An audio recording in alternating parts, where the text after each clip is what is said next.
Hello, welcome everyone to this monthly International Development and Innovation Seminar Series talk at the Open University. Thanks very much for attending. The topic this week, this month, is economistic thinking and environmental breakdown, the limitations of pricing nature and of stress testing for climate disaster. Really one of the issues of our times, given the news about the climate change and its impacts that we're now receiving from both the science and the social science community. I'm Alan Chipman, Senior Lecturer in Economics at the Open University, and I'll briefly introduce the three speakers we have this afternoon. The format will be that they will each present.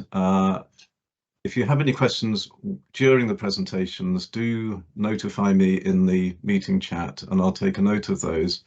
And then when we've had presentations from all three speakers, the floor is opened up for interventions if you want to put a question directly.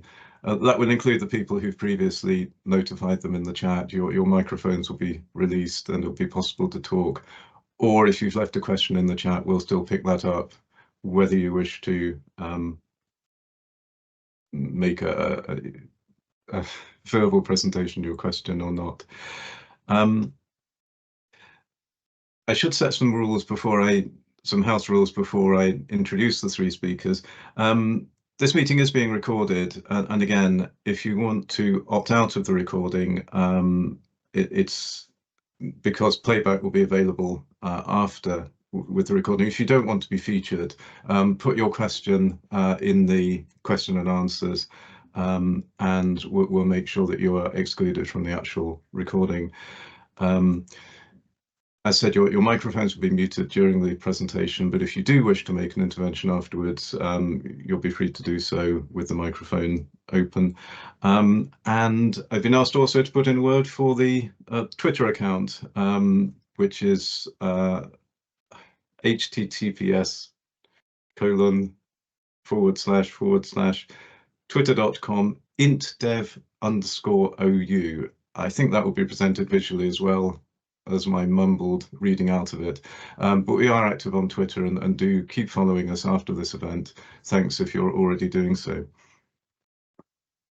So I'll briefly introduce the three speakers. We're very grateful for all three for taking part today. First will be Elena Almeida, who is Senior Policy Fellow at the Grantham Research Institute, which is I believe, based at Imperial College, researching into sustainable. You said LSE, sorry.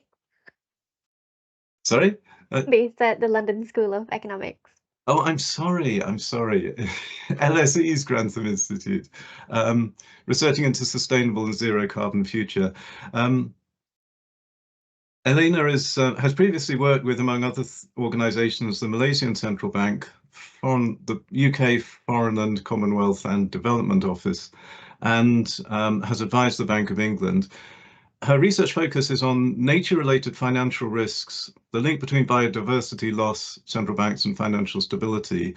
And in that capacity, she led the NGFS Inspire study group and co-authored its report on central banking and supervision in the biosphere, an agenda for action on biodiversity loss, financial risk, and system stability, getting to grips with the full macro financial implications of climate change.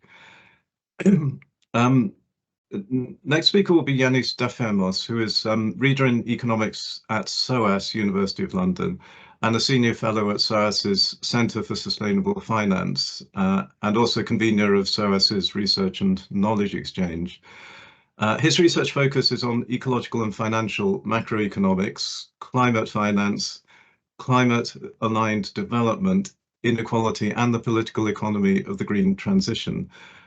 He's been principal investigator and investigator on several projects on the role of macroeconomic and financial policies in the green transition, and is also a committee member of the Post-Keynesian Economics Study Group. And our respondent this afternoon is Ellie McLaughlin, who is Senior Policy and Advocacy Officer at Positive Money UK. That's the think tank and campaigning organisation working to reform the banking and finance system for a sustainable, democratic and fairer society. Ellie previously worked for Share Action, which is an organisation working with shareholders and the financial community to use the power of finance to change corporate behavior, particularly for environmental sustainability. And she now works with Positive Money on developing their policy agenda and communicating it to those who are currently shaping policy. So without more ado, after those introductions, I'll hand over to our first speaker, Elena, and then the other speakers will follow, and we'll have questions and answers after that.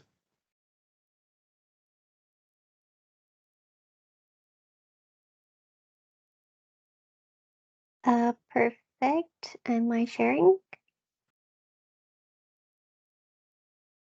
Yes, that's visible. Okay, I hope it is great. to everyone. Thank you. Oh, sorry.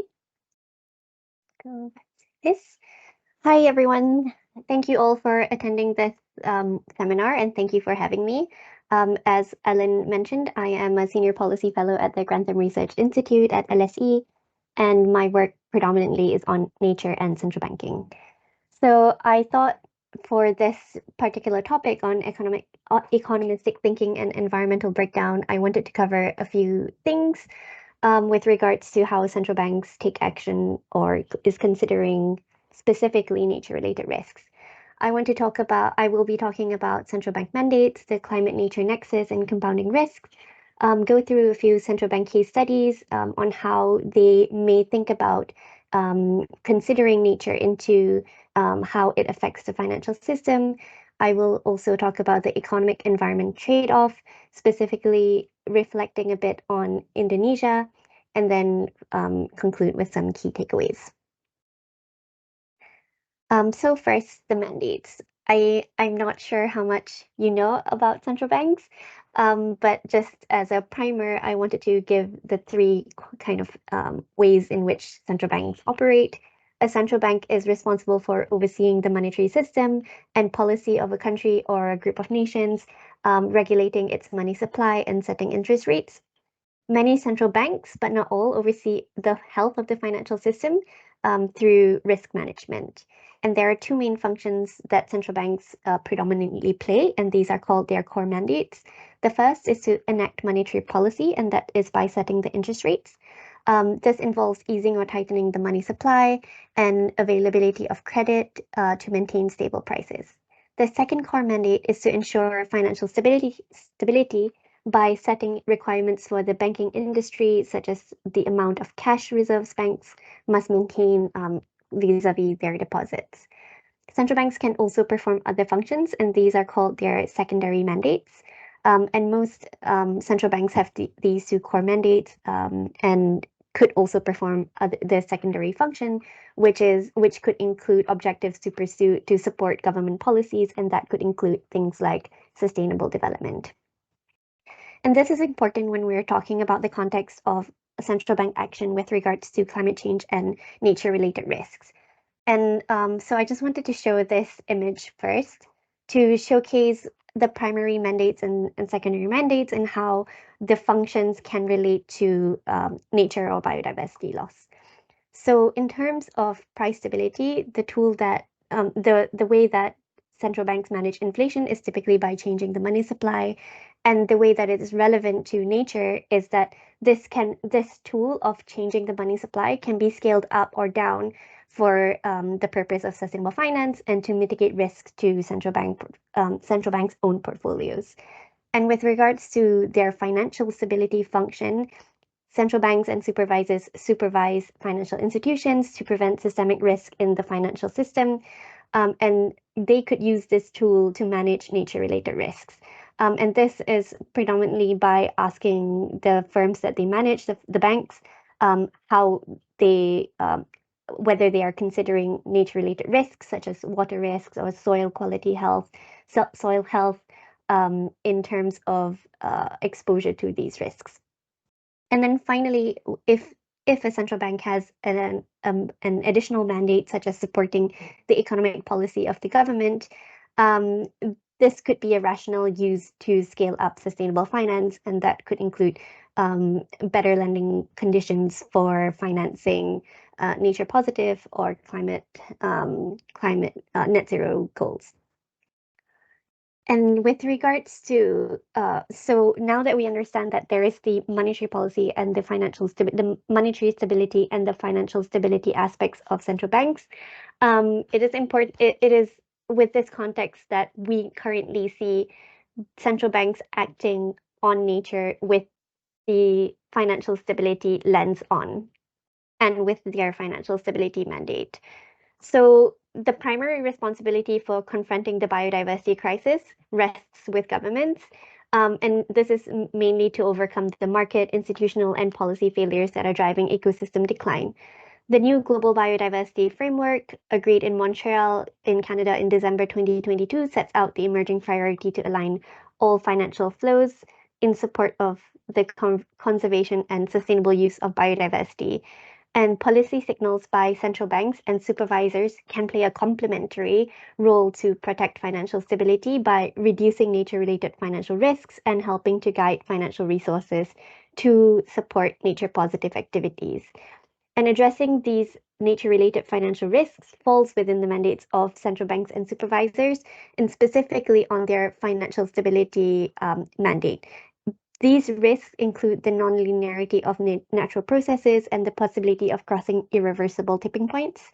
The uncertainty around the scale of these risks is not an excuse for inaction, but we also have to remember that central banks are really bound by their mandates. And then just to go a bit further, because different central banks have different approaches depending on mainly on the philosophy that they use as a country. Generally, the role of central banks and supervisors in addressing environmental issues is informed by their mandates and the interpretation of their mandates.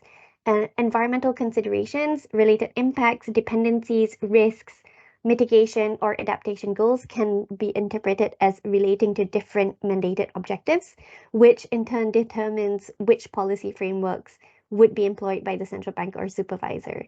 And we can see that this can be separated into two approaches. First, the risk-based approach, which is mostly followed by all central banks, and especially those in advanced economies, so like the Bank of England. And these focuses on identifying, assessing, and potentially mitigating environment-related financial risks. There are also central banks in the emerging markets mainly that follow a reformist approach. And this is on top of the risk-based approach, because most central banks do follow a risk-based approach as guided by their mandates. Under this reformist role, some central banks implement policies through the adjustment or recalibration of tools they have, with the aim of aligning financial flows with sustainability and broader developmental objectives, and encouraging the scaling up of sustainable finance and development. Typically, these types of interventions also align with financing of national climate mitigation or national adaptation efforts. And there are three main objectives and policy frameworks connected to that connect environmental issues to the operations of central banks and financial supervisors. The first is that environmental degradation translates into financial risks with implications for financial stability. And for most central banks and supervisors, the financial stability implications have been the starting point for the engagement on environmental issues. Second, the far-reaching economic implications of environmental degradation can have implications for prices, contributing to increased volatility and potentially inflation. While this is a policy tool that is yet to be pursued by central banks, more frequent and severe weather events could have a significant impact on agricultural and industrial production, potentially leading to supply shocks that manifest in cost-push inflation and warranting central bank action. Third, central banks and other financial policy institutions can be mandated for example, by Parliament, to play a more active and reformist role in encouraging, incentivizing, or promoting, or even financing a sustainable transition. Central banks in emerging and developing economies, in particular, have been active in this area of enhancing efforts to scale up green finance in line with national sustainable transition targets, such as the Paris Agreement, national net zero commitments, or other environmental goals, such as pollution reduction or nature conservation goals. And now we move on to understanding the climate-nature nexus and compounding risks and why it's important. Having worked in two central banks now, it is clear to me that central bank, and also doing engagement with various other central banks in my work, it is clear that many central banks take the approach of climate first and then nature. And the thing is, it's really difficult to solve all of the climate-related financial issues to begin with. So having a climate first, nature next approach means that nature is not likely to be featured in any of the policy decisions at all. So there needs to be awareness that tackling these two at the same time is more prudent especially in terms of reducing risk. So there is no way to meet net zero targets without considerations for protecting nature. The world's ocean absorbs 31% of carbon dioxide and 90% of excess heat. Without the ocean playing this function, it is estimated that global temperatures would have increased by 36 degrees Celsius compared to 1.4 degrees today. The world's forests absorb 30% of carbon dioxide, and tropical forests help cool the average global temperature by more than 1 degree Celsius. However, both of these ecosystems are reaching crucial tipping points, following which may not function as carbon or heat sinks. Climate change is just one of several pressing socio-ecological challenges. Most of them are interlinked. In some cases, climate change can also be a threat multiplier and exacerbate the negative impacts of ecosystem loss, for example. There is growing awareness that nature-based solutions, such as biodiversity-based protection, restoration, and sustainable management of native ecosystems, involve far fewer trade-offs and are more resilient in carbon storage and removal than other strategies. So we cannot look at only managing climate risks because the Earth's systems are interconnected, and to reach net zero, we need to ensure that these systems are in balance. And this is kind of a simplified way to understand how nature-related risks and climate risks interact. The table on the right provides a breakdown between sources of physical and transition risks and categorizes this into a nature, climate, or compound risk. If we focus on the first column, physical risk, we can understand that severe events like hurricanes or floods is already recognized by the financial sector as a climate-related risk. We can understand that the loss of ecosystem services, like pollinators, is a biodiversity-related risk. However, climate risk can lead to or exacerbate biodiversity-related risks and vice versa. In scientific studies, it is well documented that higher temperatures as a result of climate change can weaken the resilience of native species to repel invasive alien species and lead to loss of production. Meanwhile, the spread of invasive species weakens ecosystems and makes them more vulnerable to the effects of climate change. So tackling one without tackling the other can lead to more risk. And if you only tackle climate-related risks, you risk underestimating the total level of risk. And the same can be said about transition risks as well. We could have policies such as phasing out coal-fired power plants that are clearly climate-related, and policies to protect specific species or ecosystems that are clearly environmental-related. But we could have policies that affect both, for example, policies to end deforestation.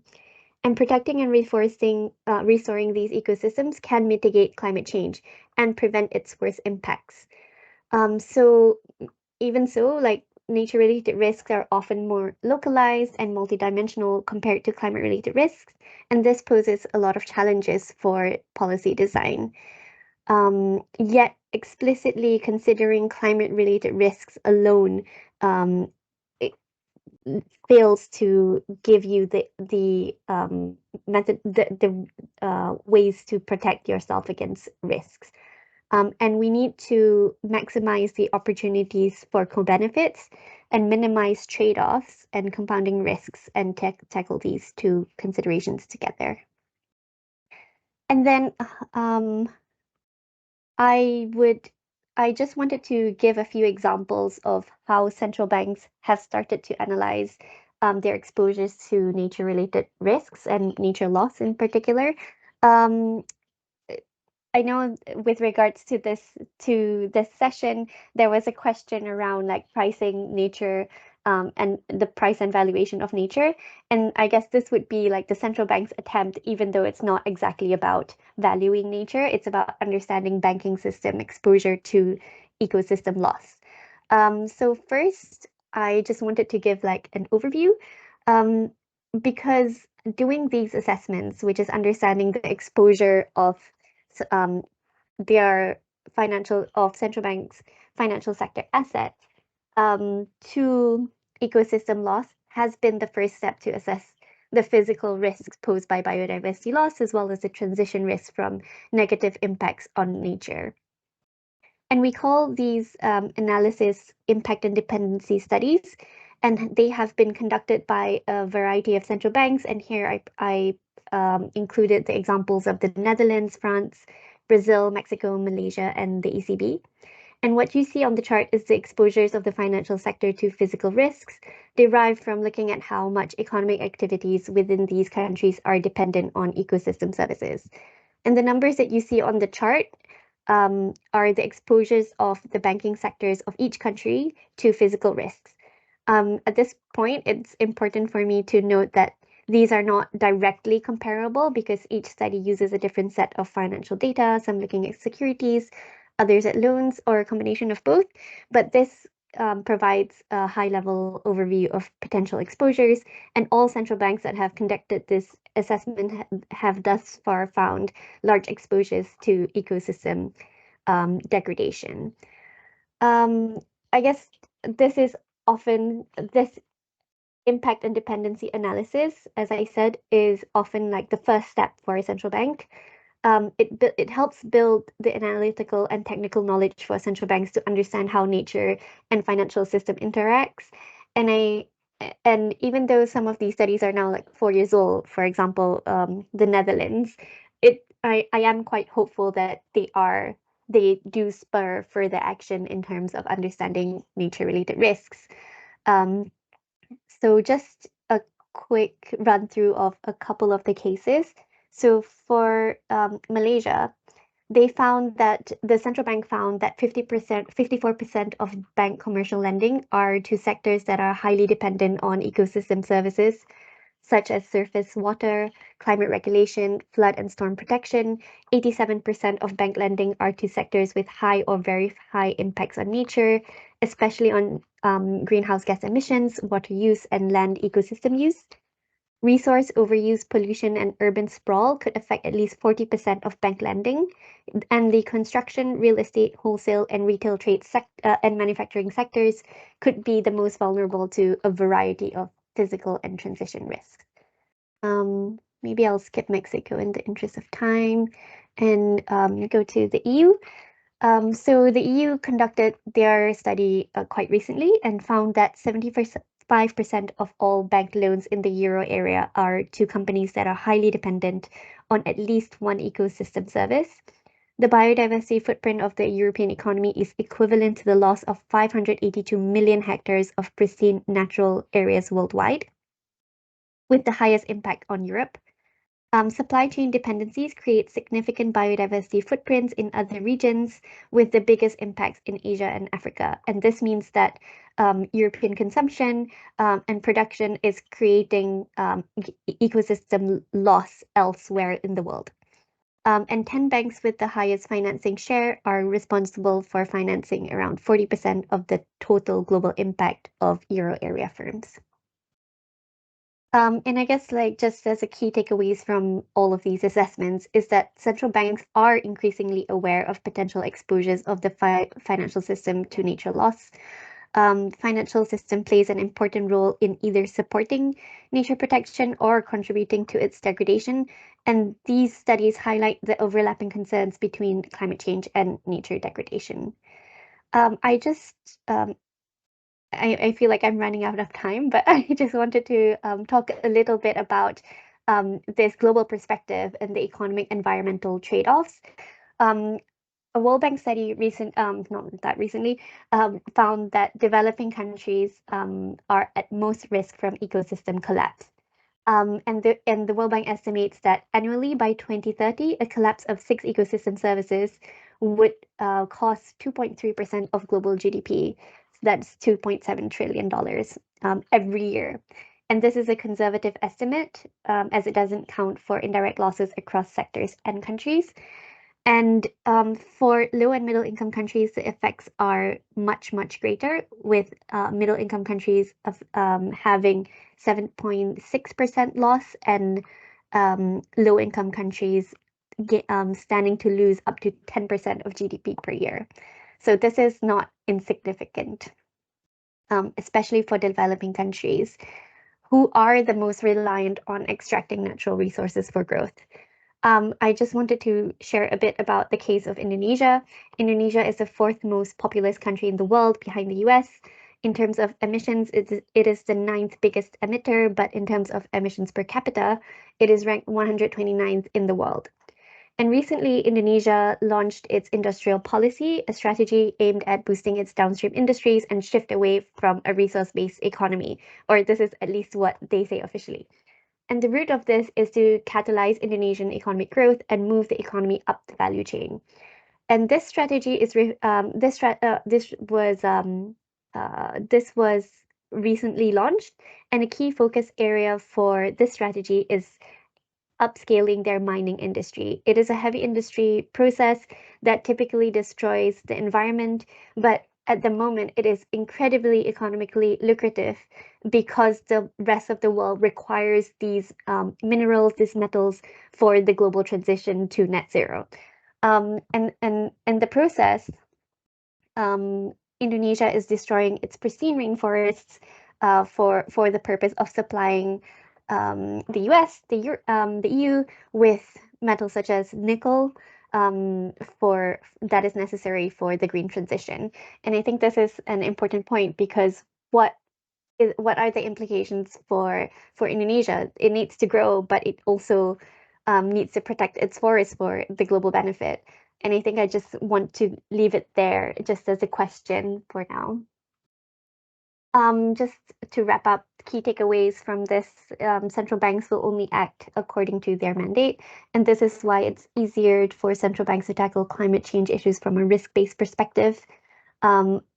Meanwhile, central banks in emerging markets and developing economies have already been looking at this from a broader perspective, including social and environmental protection.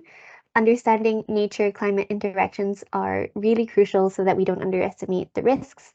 And it is vital to take a global perspective on development, net zero transition, and conservation of the environment as we seek to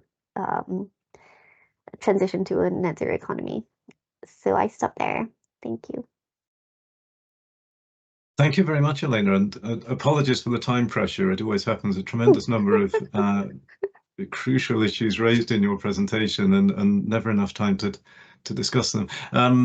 As chair, I should apologize. I not only mixed up two University of London colleges when ascribing the Grantham Institute, but I did also run together climate change and biodiversity in my opening remarks, and we've had a good case there that they do need to be distinguished to understand the full impact of the challenge. So I'll pass straight on now. Thanks very much for that presentation to Yannis for his slides and presentation on this issue. Thanks very much. Thank you, Alan. Can you see my slides? Yes, they seem to be Great. clear. So thank you so much, first of all, for having me, and thanks to Christina and Susan for inviting me. It's a great pleasure to be here and to be part of this discussion. So what I'm going to do is to follow up on some of the points that Elena made about the role of central banks. But before I do that, I would like to talk about another topic that we are discussing today, which is, broadly speaking, when we look at how we try to address the environmental crisis, what is the difference between what we call sometimes orthodox versus heterodox approaches. So I'll talk a little bit about that, and then I will have some reflections on what central banks have done so far. I will follow up on many of the points that Elena made. And finally, I will also talk a little bit about environmental justice in general, and how finance is associated with environmental justice. So I have here a table which illustrates some key differences, according to my view, between mainstream approaches and heterodox approaches. And I have classified these differences in terms of policy proposals, the way that policies are assessed, but also how these approaches look at the role of finance and environmental justice. So the orthodox approaches have as a kind of foundation what we call the environmental economics tradition, in the sense that the environmental problem is conceptualized as a kind of a market failure, and they try to take into account that there is an externality from the market which is not priced as part of the market system. And the argument in these approaches is that we need to find a way to price nature in order to internalize this externality. Now, initially, this was primarily applied to carbon dioxide emissions because this is the main source of the climate problem.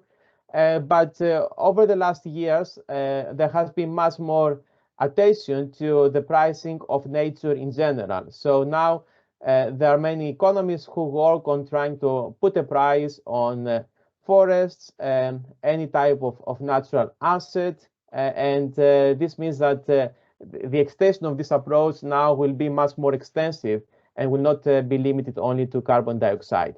Now, in terms of policies, this approach implies that if we put a price, for instance, on carbon, this will be the best way to deal with the climate problem. And this is why many economists have argued that the main way through which we can address the environmental problem, and in particular the climate problem, is by putting a price on carbon, having either carbon taxes or a cap and trade system, whereby the price of carbon reflects these costs that are created from the market. And if we manage to do that, then the climate problem will be solved. So this is one significant part of the policy proposals that we see from a mainstream perspective.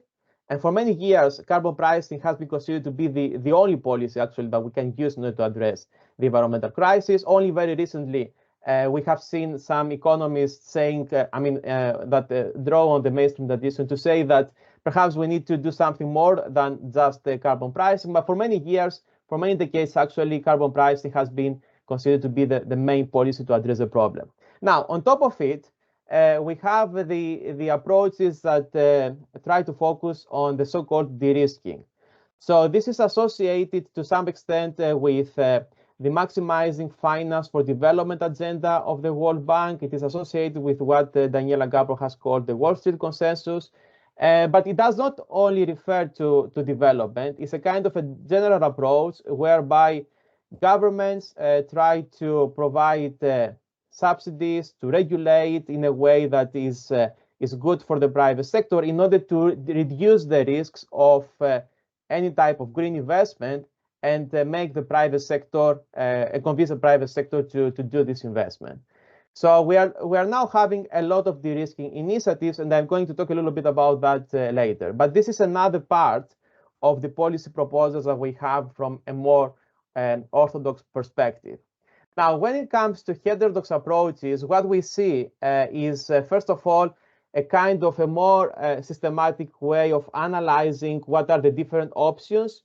And the idea is that the problem that we are facing is not just, of course, a market failure. So we move beyond this idea that we have a market failure that has to be addressed. we are having this argument that we are facing a systemic failure that has to do with the way that the whole system works. And drawing on the ecological economics tradition, the argument is that we need to look at the economy as a kind of a subsystem that has to work within the broader ecosystem. And this means that we need to use different types of policies, many of which have to transform completely the way that we consume and produce. So we're not talking about some small changes to the system. We're talking about more fundamental changes that we need to make in order to address the problem. And we have a lot of different ideas there. I mean, when we're talking about policy mixes, we are talking about combinations of fiscal policies, financial policies, regulation policies. Only through this mix we have a chance to achieve some targets about the environment. Now, there are different views on how exactly we need to do that. For instance, we have views according to which we need to have a much bigger green state that is going to take the lead and invest and regulate the private sector.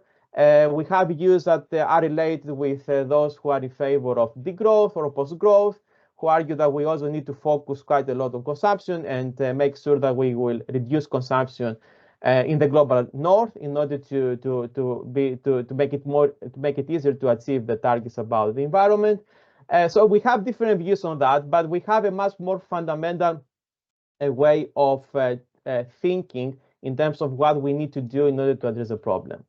Now, how do we assess? How do these approaches assess policies? If you look at the orthodox approaches, cost-benefit analysis is a standard tool. The idea of cost-benefit analysis is that we put a price on the problem, and we identify costs and benefits of having some specific policy. So, for instance, if there is a carbon pricing policy, there is a cost because companies have to pay because they produce emissions, but there's a benefit because there is a reduction in the damage that is created from carbon emissions. And then if we value everything in terms of having some prices, then we can compare the costs and benefits and we can find the optimal solution. When we look at heterodox approaches, what we see is, again, a kind of a more systems-based approach where we look at the planetary boundaries, we identify what are the thresholds we shouldn't pass, and we are not going to say that it's okay to pass this threshold because the cost-benefit analysis shows that if we do too much, it will not be good for the economy. So the idea is that we need to respect these boundaries from the ecosystem, and we just need to find the best way to do that in order to reduce inequalities, in order to minimize any negative effects on employment and so on. So it's a different way of thinking about the problem. And just to say that this has caused a lot of debate, especially when William Nordhaus got the Nobel Prize in economics, and he published a paper about that, and many people highlighted that according to his cost-benefit analysis, it's optimal to have a temperature at the end of the century equal to 3.5 degrees or so. And of course, this is not in line with the planetary boundaries approach because we know that we really don't want to pass the 2 degrees threshold. Now, in terms of the role of finance, Elena talked about that, and I think from my perspective, I would make a distinction between cases in which we have that the emphasis is on reducing the exposure of finance to climate or environmental risks in general. And this is what many central banks have tried to do so far to understand how they can reduce this exposure. But there's also a way of thinking about risk which is more systemic. And the idea is to look at how the whole systemic risk can go down and how we can look at the system overall and try to take decisions in order to reduce these risks. And just to provide an example, when we look at physical risks, I mean, we can say that based on the orthodox approach that financial institutions should try to reduce their exposure to physical risks, which means that they should reduce their exposure to, for instance, companies or people who live in areas that have very high flood risks. But from a systemic risk perspective, this might not always be the best way of dealing with that, because we need to find a way to support those who will suffer and are suffering from physical risks, and not to reduce the exposure of finance to these people in these companies. So when we look at risk from this systemic perspective, there are some trade-offs that we have to consider, and this is a little bit more complicated. So from an orthodox perspective, what you need to do is to look at risks, do a credit analysis, extend this to include some environmental considerations, and if you do that, in principle, you have done your job. And the idea is that so far, environmental risks have not been priced properly from markets, so it's necessary to do more work in order to price them properly. From a heterodox perspective, we need to focus much more on looking at systemic risk and to identify policy mixes that can reduce this systemic risk.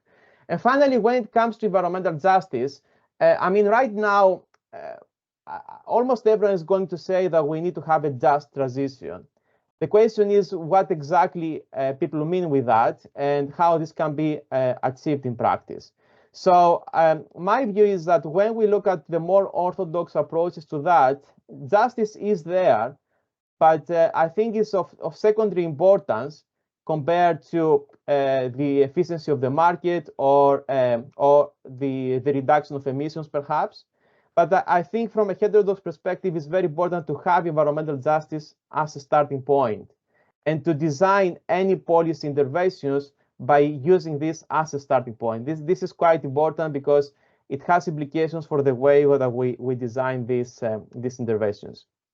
So these are, from my perspective, some key differences between these two approaches. And now I would like to talk a little bit about central banking. First of all, it's very interesting that if you look at central banks a few years ago, perhaps 10 years ago or so, most central banks could react to the discussion about climate by saying that this is not their job. And as you have understood very clearly from what Elena presented, this is not the case right now. Central banks have engaged quite a lot with the climate problem, and more recently they have also engaged with the issues about nature that Elena described. In my view, the current consensus is that, yes, central banks need to look at climate. Yes, climate change poses risks to the financial system. This is why right now, many central banks around the globe are working on climate stress testing. So they are extending their stress tests in order to incorporate climate. And they want to do that because they accept that there is a risk to the financial system.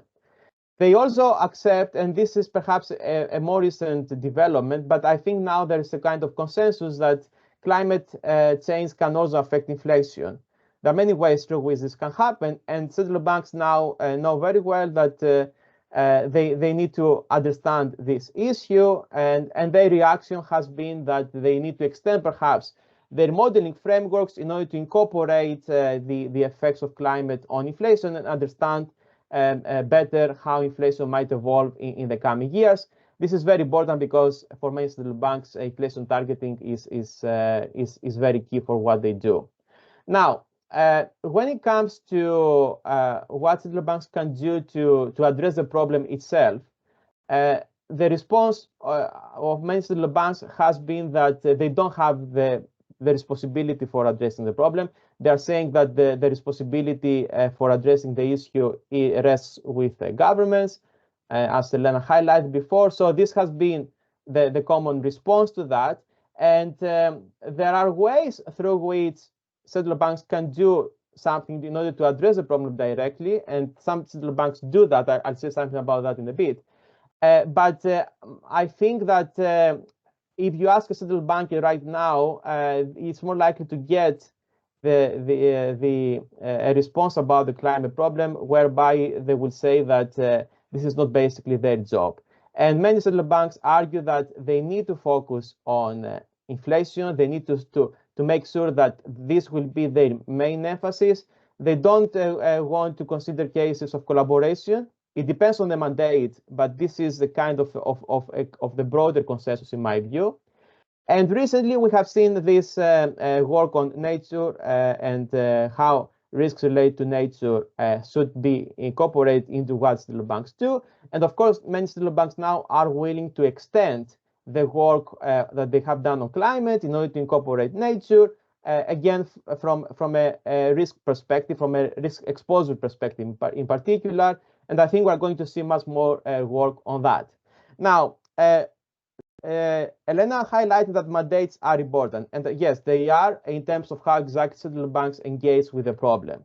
And when we have the central banks do something more proactive in order to address climate change directly, they do so either because they can be a way to justify that through their secondary mandate, or because they have a mandate that is broader than the standard mandates that we have in the global north. So you might have that the central bank needs to support sustainable development, and as part of this process, as part of this mandate, they are happy to incorporate some environmental issues into some of their tools. And I have on the slide some examples of central banks that have done something to support the transition more actively. And I would like to say a couple of things about the Bank of England and the ECB, because both of them have made attempts to decarbonize their corporate bond purchases. The Bank of England did that about 3 years ago. The ECB did that last year. And we have written 2 reports about that, where we explain all the details about how they do that. Now, 2 things that I would like to highlight are, first, that both of them justify this intervention by referring to their secondary mandate. So in the UK, the government at some point updated the mandate of the Bank of England in order to incorporate some climate considerations more explicitly. And after that, the Bank of England decided to go ahead and green its quantitative easing program. The way that they did that, and this is my second point, is by sticking to market neutrality. Market neutrality means that banks should not distort the allocation of finance, in the sense that whenever they buy bonds, they need to buy bonds according to market neutrality in a way that keeps the representation of sectors in their purchases as it is in the market right now. So they bought bonds that were greener, but they didn't change the different market shares. So for instance, they decided to keep the share of gas the same as it was in the bond market. They didn't want to distort that.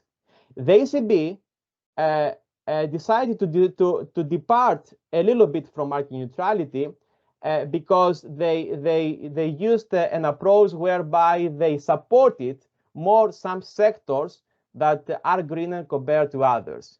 So both of them used the secondary mandate in order to justify the intervention, but the ECB also decided to go a little bit beyond market neutrality. Now, when you look at the global south, things are quite different. So for instance, if you look at the Reserve Bank of India, they have the priority sectors lending, which is a kind of a credit guidance program, and they have included renewable energy there, which means that they can directly support some specific projects that have to do with the green transition. Bangladesh Bank was one of the first central banks that actually engaged with climate, I mean, even before the Bank of England. And they have also credit guidance whereby they specify that 5% of loans should go to green projects. In Brazil, we have that there is this rural credit policy, which now incorporates criteria about deforestation. It's not possible to get access to credit if you don't prove that what you're going to do with this money will not harm the forest. So we have seen several interesting initiatives in many of these countries. People's Bank of China has also done a lot of work on that. And they have also introduced a preferential treatment of green bonds, not in their Q program as the ECB and the Bank of England. They did that in their collateral framework. Now, let me say a couple of things about climate justice in particular before I finish. When we look at climate finance, in most cases, we are having this discussion about risks or how climate finance can support the transition. But I don't think that we often have a discussion about how climate finance might create some additional sources of injustice. And I would like to talk about 3 specific channels through which climate finance can create more problems from a global justice perspective. So the first one, I call it exposing by self-protecting. And I'm going to use examples in order to illustrate what I mean. So let's say that we have that the financial system in the coming years is trying to protect itself from climate physical risks. We know that the climate vulnerability in global south is much higher compared to the global north, and credit rating agencies are going to downgrade countries based on the fact that they are more exposed to climate risks. And what we're going to see, I think it's very likely for this to happen, is that all these global north financial institutions that are trying to engage now with climate are going to sell bonds of countries that are exposed to climate risks, simply because of the fact that they're going to reduce their exposure to these types of risks. Now, someone could say that from a risk perspective, it's good that they might do that because they will be less exposed. But for the global south, this will be a problem because the cost of borrowing will go up and interest payments will go up as a result of that. So this can create more problems, and it can also undermine investment in climate projects. So when we have that finance tries to protect itself from climate risks, this can have some side effects that will not be so good for the global south. Then another question is, even if we have a financial system that tries actively to decarbonize itself in the global north, would that be always good for the global south? And Elena referred before to Indonesia. There are many countries in the global south that have minerals that are important for the green transition. Now, the way that the extraction of these minerals is going to happen is very important, because we have a risk that there will be exploitation of people and ecosystems in the global south, because many of the minerals that are necessary for the transition are there. So if we have that, for instance, financial institutions in the global north try to support companies that do green extractivism in the global south, this will not be good for climate justice. And we also have that in many cases, when we're talking about renewable energy companies, there are some large-scale energy projects in the global south, whereby a lot of land is used, and people who live there face problems because of that, because the companies want to use the area, and we have seen many cases whereby rights are violated because of that. And finally, carbon offsets are quite important, because now we're talking about emissions. We use the term net emissions to capture gross emissions minus all those emissions related to offsets. But how do offsets happen in practice? I mean, you can have offsets because there is a project that tries to protect the forest in the global south. And that's great from the perspective of avoiding some emissions, but it can lead to problems whereby those who live in these forests are not allowed to use their land because of the fact that the company has to argue that wants to argue that they have reduced their net emissions. So we really need to look into these problems, because now that finance incorporates these climate criteria, these initiatives will become more important and their scale will increase. Finally, we have de-risking. The problem with de-risking is that the argument that IMF or World Bank use is that countries in the global south don't have the fiscal space to invest in green projects. And therefore, what is necessary to be done is for private financial institutions to go there and invest. But because they see high risks in these countries, they don't want to invest there. So the proposal is for governments to create an environment whereby global financial investors will find attractive in order to go and invest. And the problem is that then we have that a lot of money is used in order to do this de-risking. And in many cases, we don't have a design of green projects that serve the interests of the local population. It's mostly about serving the interests of financial institutions. But let me stop there, because I think I have used a lot of time, but happy to follow up on any of these points if you have any questions. Thank you. Thank you, Yannis. A very productive use of that time, as in the earlier talk. And again, some very strong examples there of how quite possibly piecemeal reform of central banking and their mandates may not be doing the job, or maybe even counterproductive. That's a very good starting point, I think, to hand over to Ellie for perhaps some solutions in terms of rethinking the money and the financial system and the role of the central banks. Over to you, Ellie. Thank you. Thank you, Alan. I'll do my best. And thank you as well, Elena and Yannis, for those really interesting presentations.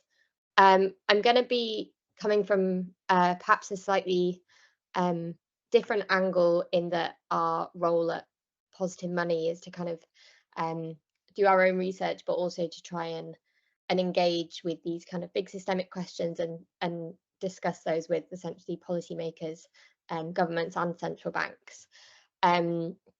And I'm going to be talking kind of particularly in a UK context, because that's where we work, but echoing a lot of those kind of concerns that Yannis has outlined, that we very much have at Positive Money around the kind of global implications of this. And just to hone in kind of on the way to start with, that we kind of see that central banks are thinking about these issues. I think it's quite useful to kind of put this in context of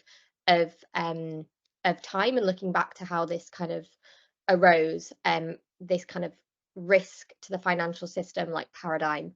If we look back like almost a decade ago, Mark Carney, who was governor of the Bank of England, gave a very much cited speech in 2015 that was quite pivotal in kind of putting climate risks to the financial system on the map, especially for central banks, but also for governments.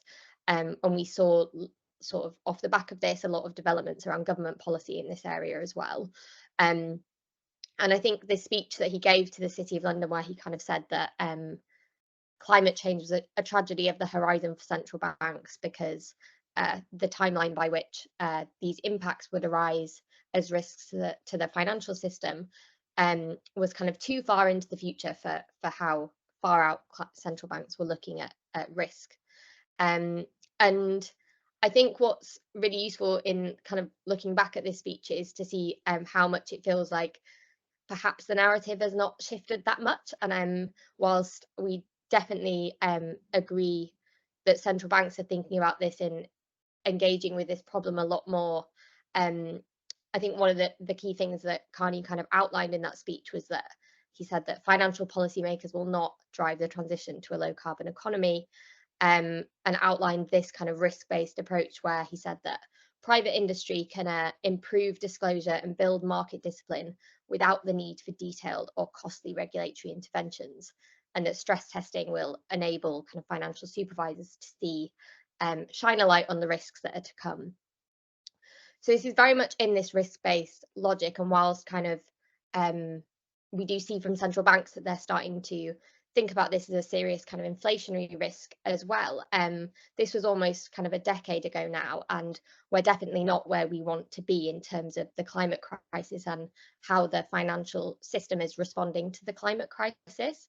So this kind of logic of that if we, as governments and central banks, provide the facilitatory tools to the market will kind of price in these risks, and it will kind of align itself with the green transition through what is essentially the kind of efficient market hypothesis.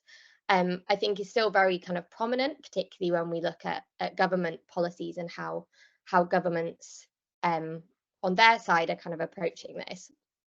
And I think one of the key kind of issue with this, as Yannis outlined really well, is that this really leaves kind of private financial institutions in the driver's seat for a lot of the decision making around decarbonising.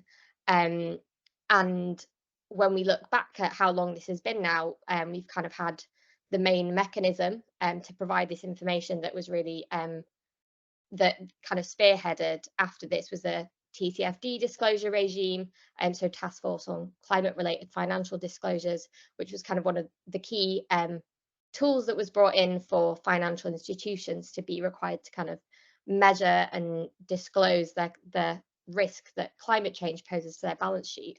And that was kind of 7 years ago now, almost, that was brought in.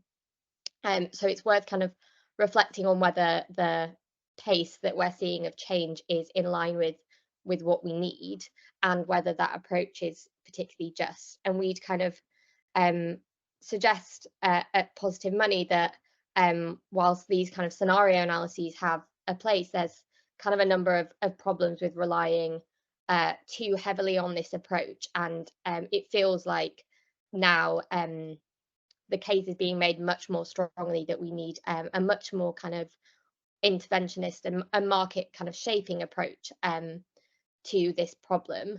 And there's a few reasons why I suppose that civil society have highlighted as flaws in this agenda, which is that, as kind of I think Elena spoke to as well really well, is that and Yannis as well, it's very practically difficult to measure climate risk and how it appears on the balance sheets of financial institutions. And there are a lot of people writing about how difficult this is, and how this is really very much kind of failing on in its own terms, in terms of the kind of numbers that you see coming out of private financial institutions. And if you are so kind of inclined, you can do a bit of digging around this, looking at kind of banks and pension funds and what they estimate the risk to be to their balance sheets from certain degrees of warming. And a lot of those numbers are kind of quite alarming. There was a report that came out last year from Carbon Tracker, and there's been kind of lots of work going on obviously in the academic community around this as well, that kind of highlighted some examples, for instance, from big pension funds and banks, who estimate that at kind of, in some cases, kind of 5 degrees of warming scenarios, the risk to their portfolios is like relatively low. And I'm by no means an economist, but I think if you're thinking about these issues, it can be quite clear to see the disconnect there with the climate science. So we'd kind of suggest that they're kind of failing on their own terms, because it is because climate and nature loss, and which obviously should be kind of considered together, are just distinct in the kind of uncertainty and the way that they will play out across the economy and the financial system. And then secondly, as Yannis highlighted, this kind of approach of encouraging private financial institutions to shield their own balance sheets is not necessarily the most kind of just way of delivering kind of decarbonising the economy, and has potentially very severe kind of environmental justice implications. And then I think something that civil society kind of keeps coming back to and pushing forward as well is that this approach doesn't seem to have kind of materially be shifting the flows of finance away from dirty activities.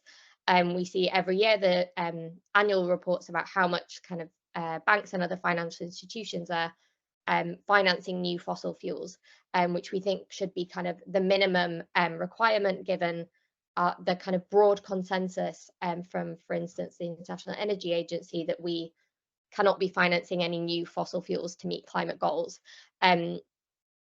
So I think all of these kind of cases are being made and pushed for, and there are a number of ideas that have come out of civil society, often sort of in collaboration with academia. I know Yannis particularly has worked on a lot of these as well, that are trying to push central banks as well as governments to use much more active tools to steer finance away from those most harmful activities.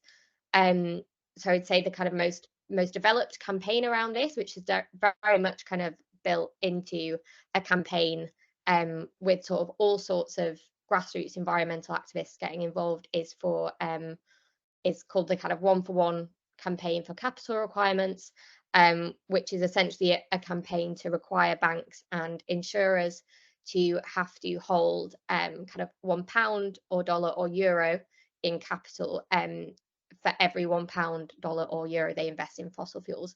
The idea being that this is a precautionary tool to both disincentivize financing of these activities, but also to protect the financial system in the instance that these kind of assets became stranded if policy intervention took place to cause them to fall in value. But there's also been sort of broader advocacy efforts to push for some of those changes that Yannis outlined around central banks excluding fossil fuels from their lending frameworks and their asset purchase programs. I think a great example of that is when, I think it was one of your papers, that Greenpeace paraglided onto the top of the European Central Bank. So it's quite interesting to see how these quite like technical ideas are cutting through to like the activist community, who are really putting effort in and to get them out there. But I think what's kind of an interesting thing to kind of end on briefly is just a few questions around what the kind of political difficulties of getting beyond this risk-based approach for central banks. And I think that often we come back to this question of the central bank's mandate, how much it is able to do or can do or should do within its mandate, and it can be quite a contentious issue. But I think it's useful to kind of recognise that in the case of the Bank of England, for instance, looking at the progress that it has made, and which I don't think has been necessarily kind of linear in terms of its ambition on climate change, there's definitely a kind of political dimension to this in terms of the bank's relationship to the government and the direction that it's getting from the government. Even if we do have an operationally independent central bank, the sort of broader socio-political environment and the government's policy objectives do have an impact on the central bank.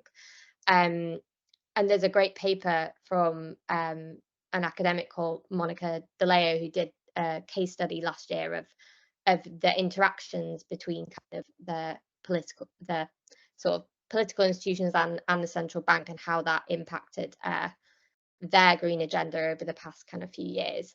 And in 2021, when the UK was kind of hosting COP26, and there was a lot of political momentum around kind of the green finance agenda at that time, we had at COP26 then Chancellor Rishi Sunak, for instance, pledging to make the City of London the world's first net zero aligned financial centre. And we had in that same year the Bank of England's Monetary Policy Committee being given a secondary mandate to support the government's objectives to align the financial system with net zero. And that then led to the intervention that Yannis highlighted around the bank's greening of its corporate bond purchase scheme. But since then, over the past couple of years, we can kind of see outwardly how this changing external environment has also impacted the bank.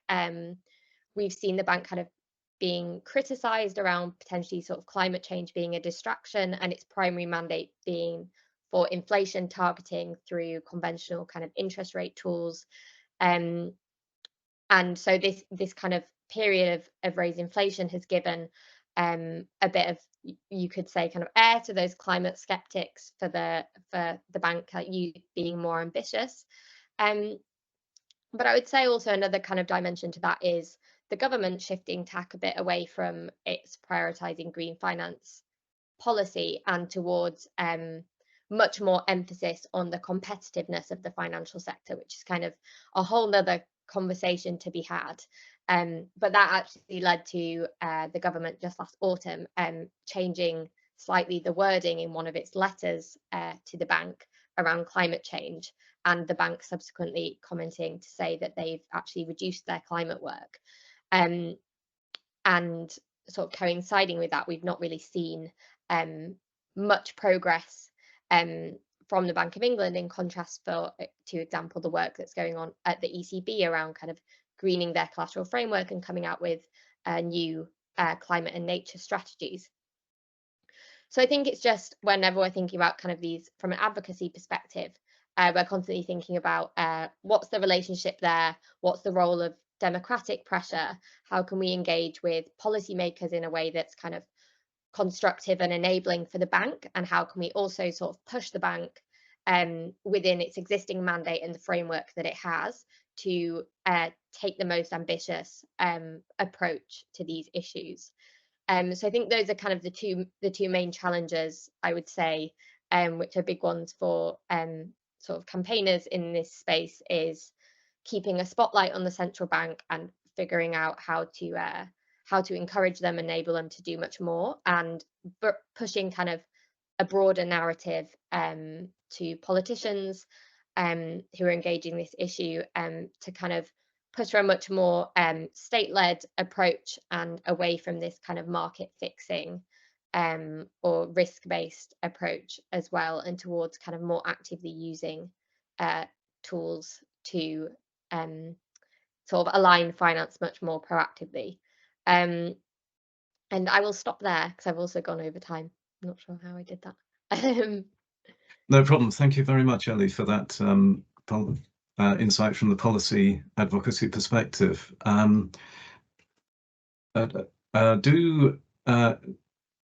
Thanks to our loyal audience. Do raise a hand if you want to voice a question, or type one in to chat or Q&A if you want to submit a question that way. It's quite possible at this point that the three panelists could usefully bounce ideas off each other, but as chair, I suppose I'll exercise my right to make the first intervention. It does, listening to all three presentations, sound as if not only might central banks not have been effective enough, given that it's actually 9 years since that path-breaking speech by Mark Carney to the City of London, but is it possible actually that central banks' current mandates are counterproductive, in the sense that price stability gives them an incentive to resist the price rises that might be necessary for climate transition and biodiversity preservation, and that the financial stability mandate gives them a disincentive to take actions that would leave fossil fuel firms and others exposed to them with stranded assets? So might there actually be a need to rethink the mandate that's given to central banks, because they might actually be incentivized to drag their heels on this? That's a kind of general question to any of the panelists. But if anyone wants to comment on that, that may be a useful first question.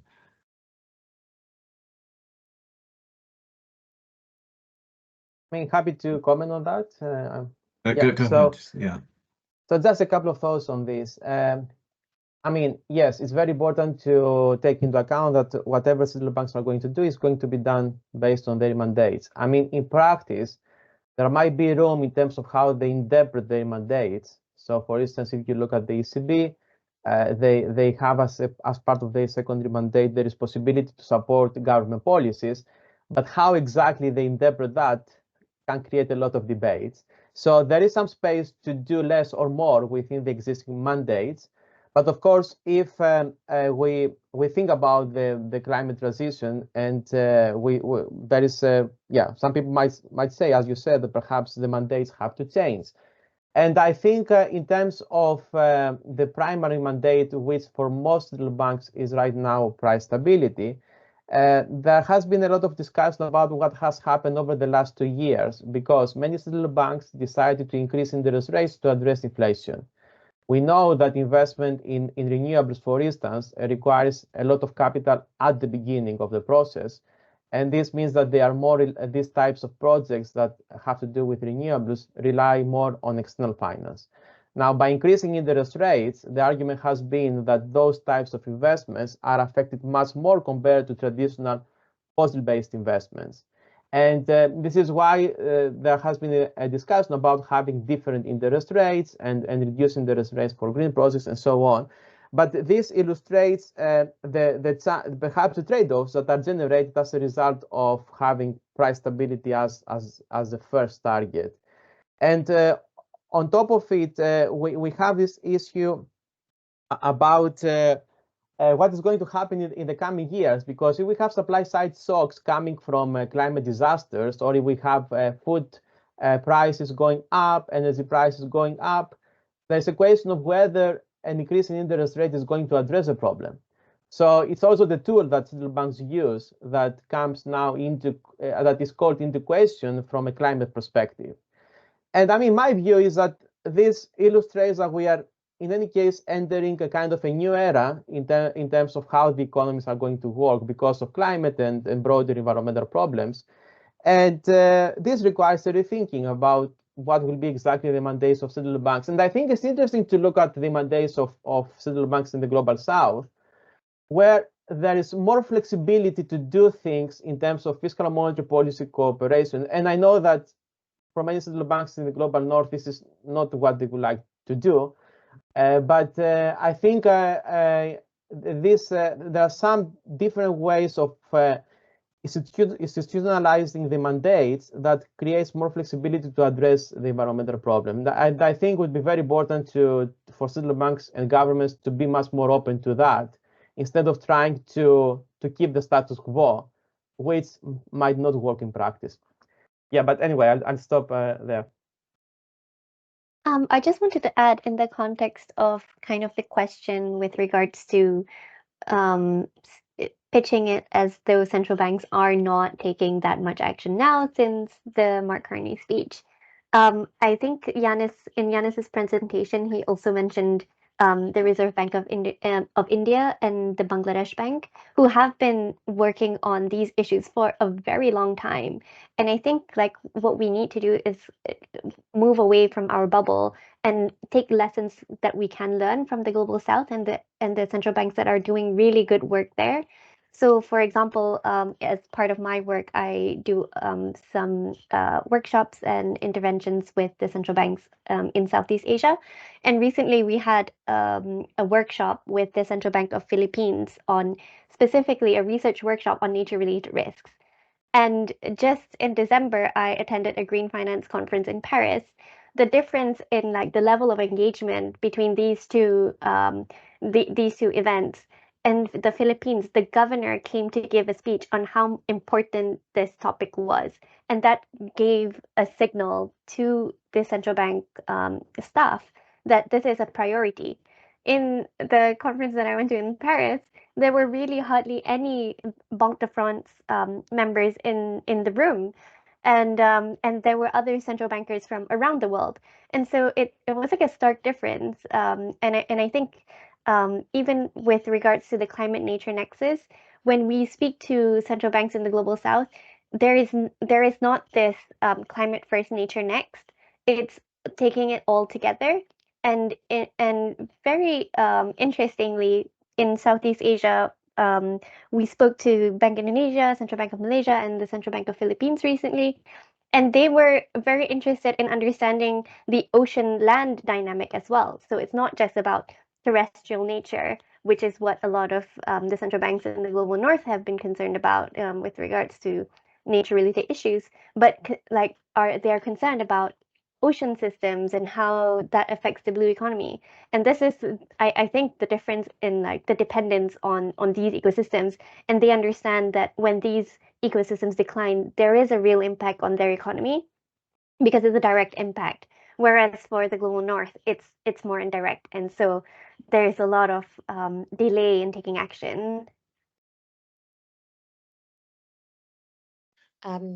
Yeah, just to come in quickly on that, I probably should have been a bit more specific in terms of referring to central banks. That was very much my speech was very much focused on global north central banks, because that is unfortunately what we kind of myself at least, not others at Positive Money, but spend most of our advocacy time focused on.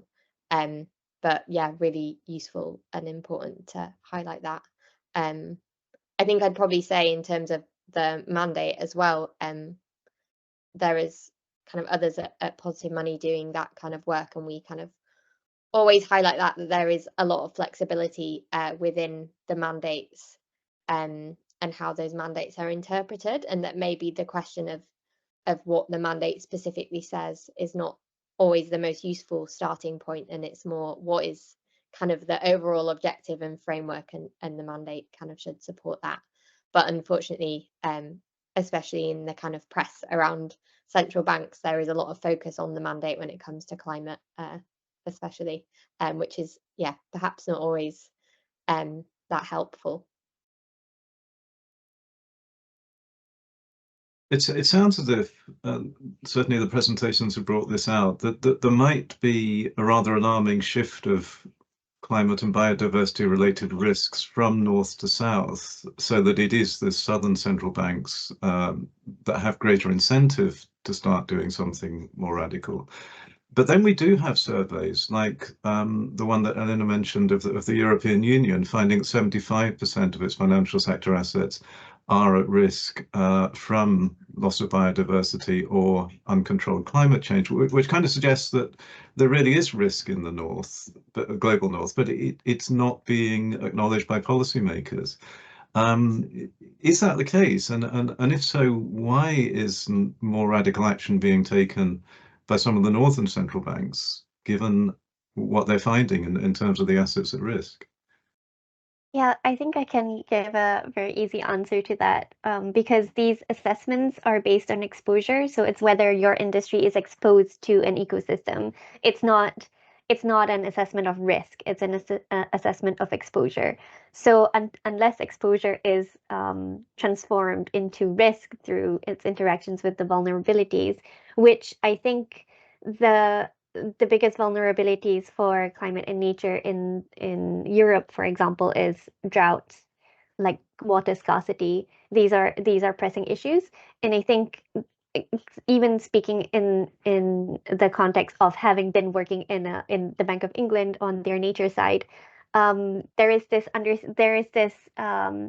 understanding that by supervising your financial institutions and having those discussions with the financial institutions you supervise and understanding their risk profiles, you are taking into consideration those particular risks for each financial institution. So, for example, financial institution has a disproportionately large lending profile to the agricultural sector, then that supervisor who is looking after that bank will have to ask them what are their risk mitigation strategies with regards to, okay, if there's a drought, what if you have no availability of water, what if crop yields decline? Whether that's done in practice is difficult to say, but there are ways in which current frameworks do support that, at least a risk-based approach.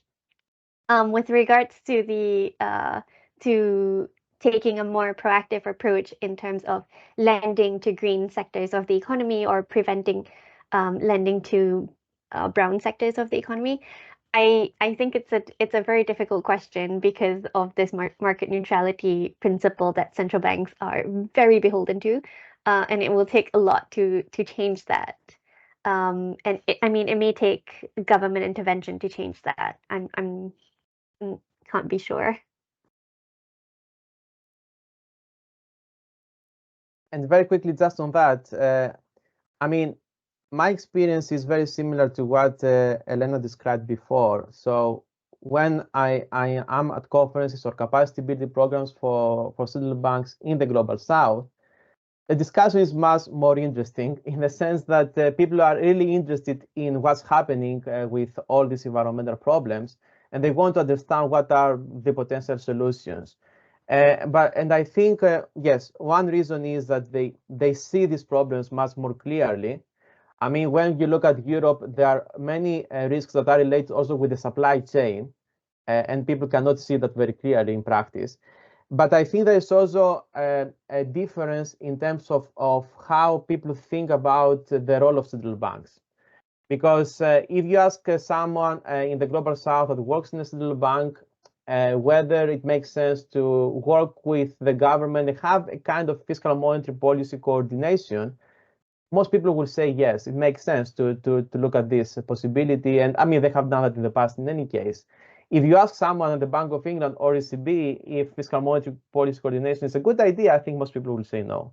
And of course, market neutrality is very important, as Elena said, because if you have credit guidance, as you have in India or Bangladesh, this is not in line with market neutrality, because what central banks try to do is to change the structure of the economy because they think that this is good for development. If you say that to the Bank of England, they would say, no, we want to be neutral because we don't want to distort the market. So I think it's both the experience that people have with the environmental problems, but also the different way of thinking, also the different history in terms of economic policies, but there are also ideological differences with respect to how the economy should be managed.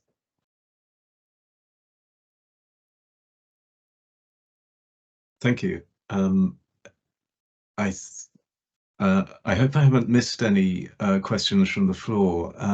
At risk of abusing the... Oh, have I? Yes, Les, thank you. I didn't put it in the chat, but and I forgot to raise my hand. So a couple general questions. One is, I mean, we've heard excellent critiques which highlight the, let's say, well, from one side, the limitations of all these climate finance instruments and measures, at least limitations for the purpose, supposedly, of alleviating climate change, but perhaps the great potential to achieve other objectives, which may be implicit, such as profit maximization, financial risk minimization, and so on. So I'm left wondering, do you see any climate benefits of any of the instruments that now exist? Because you've said, well, if the policy were to change, then that could be the case. But if it hasn't changed by now, then why would we think it ever would change? So given the current kind of financial policies or government policies constraining the finance, are there any benefits for climate protection? And then the other question is about not distorting the market. Well, as everybody knows, government policies are constantly shaping the market. And when they want to do so, they find euphemisms to justify this. And when other people propose other ways of shaping the market, they say, no, that would distort the natural laws of the market, right? So this is clearly a systemic hypocrisy, a self-serving ideological justification, appealing to some natural form of a market in order to justify their policies. So why should we take that seriously? I mean, why don't you just discredit it, as a self-serving political justification for whatever policies they want to shape the market? End of question. Who would like to take these questions on? I can give a few reflections on it. I mean, I think the main point to say is that it's not the central bank's role to take on climate change. Their roles are to protect price stability and financial stability, right? And over time, this is going to, climate change is going to affect it for the global North central banks. As we have discussed quite extensively in this session, the global South central banks are very much aware of this and are taking action. So I see a lot more inspiration from these central banks and the willingness in which they are taking into consideration climate change and nature-related risks into their policies. So, for example, we were in a meeting with the Central Bank of Malaysia, and they were asking us how they might consider nature-related risks into their monetary policy frameworks. And that's something that would have never been discussed in the Bank of England, for example. Even talking about it with regards to climate, which we have been discussing for the past 9 years, would have been a difficult conversation to broach. And it's slowly getting there. But as you probably know, central banks move very, very, very slowly, and you need a lot to prove a lot of things in order for them to take action. And so that's, I guess, part of the work that Ellie, Yannis, and myself are trying to put out there with regards to building the evidence base, trying to develop ways in which to recommend policies that might work for them. So this space is growing, and I think the benefit that the Global North has is these academic institutions that are working very specifically on this topic. And that is absent in many countries in the Global South. So I think that's something to be optimistic about. Thank you very much. Sorry. No, do go ahead, Yannis. So just very briefly on market neutrality. I mean, there has been a lot of discussion about this concept in the context of central banking. And first of all, for example, if you look at what happened after the global financial crisis, was the intervention of central banks market neutral? I mean, of course not. So it's a concept that has been used in order to justify some specific approaches. What I have found, what I think is quite interesting is that central banks, in some cases, have managed to find a way to justify departure from market neutrality. For instance, I remember a justification which was like, the markets will look different in the future because of climate, so central banks need to reflect how the markets will look like in the future. So it makes sense to distort the current market, because, not to distort necessarily, they didn't want to use this word, to reflect how the market will look like in the future. But at the end of the day, I think these are political decisions, and these are decisions either in terms of interpreting a mandate because there's a political agenda behind that, or in some cases, as we discussed before, the governments might specify some changes in the mandate, which is also a political decision. But within the central banking community, it's a very standard critique to hear that what you suggest is not market neutral, so it's a problem. But yeah, it's a political issue. And on the climate benefits of all these monetary policy and financial policy tools, I think from my perspective, there are two ways to think about that. One is that if we have, for instance, the central banks have a regulation that incentivizes more green finance and does not allow banks to provide fossil finance, I mean, this will have an impact because finance is important for the way that the economy works. I mean, this is the economic effect, but there's also a kind of a signaling effect, because if you have the most powerful financial institutions have an explicit commitment to reduce dirty finance, this means that the markets will follow because they will not have another choice. So it's not only the direct economic effect that you have, it's also the signal that you give to the markets. But again, this is related to the whole discussion about what exactly is the role of central banks. So I think we need to think in those terms. And of course, the government policy is much more important than financial policy. If we look at how big the role of the government can be in practice. But the argument has been that we need to combine policies, and central banks, financial institutions have a role to play. And if they don't play that role, this will delay the transition. So this is why, in many cases, we argue that, of course, it's not that central banks are going to replace governments, but they need to play their own role. Thank you. Any further thoughts from the panel? We have run to the end of our time. If not, then thanks very much to all three of our panelists for three very informative and amazingly clear presentations, which I think illustrate both the progress that's been made, the challenges that institutions are still up against, and the role of academics and think tanks in helping central banks and governments try and work out what to do on these twin challenges of climate change and biodiversity loss. It's been very informative, and thanks very much to our speakers and to you, the audience, for staying with us. The recording of this talk will be available shortly on our website, and look out for further seminars from both IKD and the Economics department at the Open University running through April, May and June. So thanks very much to our speakers today and to all of you for joining us. I hope that has been useful for getting to grips with these very large global issues. Thank you. Thank you very much. Thanks, everyone. Bye.